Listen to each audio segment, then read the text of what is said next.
7077 Ballinger Avenue in San Diego. Going to start here on the roof, and from the ground the general condition of the roof appears to be okay, but as soon as we get up here, sure enough, we see that there is tons and tons of granule loss, and these shingles are on their last leg.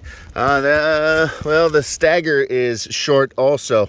We really want to see, this is a shingle seam here, another one here, and we really want to see at least 6 inches between those shingle seams, and that's manufacturer recommendation and requirements. We compare it to this roof over here. That's the addition, and these shingles are still in really good shape. And let's check this.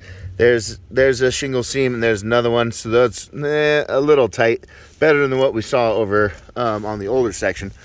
But the ridge caps are still intact. Whirlybirds are still working. We can see these, looks like these whirlybirds were added at the same time that this addition was done.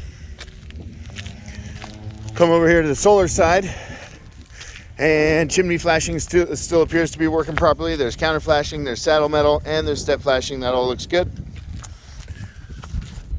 Something we see from some of the companies is that basically they require fall protection even on a nice low slope roof like this. And what they do is they attach their fall protection to the structural the rafters of the house, and then when they remove it, this is how they repair it. So if these guys reinstall after you put a new roof on, make sure that the roofer comes back and replaces those shingles. You don't want those holes in your brand new roof. If we come down here, we can see that they do it probably in 4 locations on the roof. So surprisingly, these have not leaked yet, but those typically will be the first points of failure on a roof. There's the fourth one. Usually it's only like Solar City and Vivint that do that, but apparently ASI does it as well. We do have quite a bit of the plywood is really soft on this west facing roof plane that gets the most amount of sun, and so I would expect to replace a couple sheets of plywood that may be delaminating or something like that. Yeah, super soft. Sometimes it's just 3/8 of an inch thick, and so I'm pretty heavy walking around on it. Looks like a big nasty repair was made right there.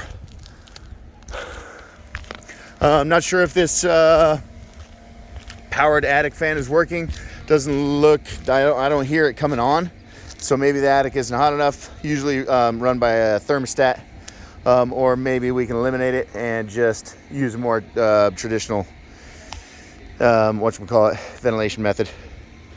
So based on what I see up here, definitely going to recommend a new roof, because I think that at most you got another year to 3 years on this roof before you start having major issues.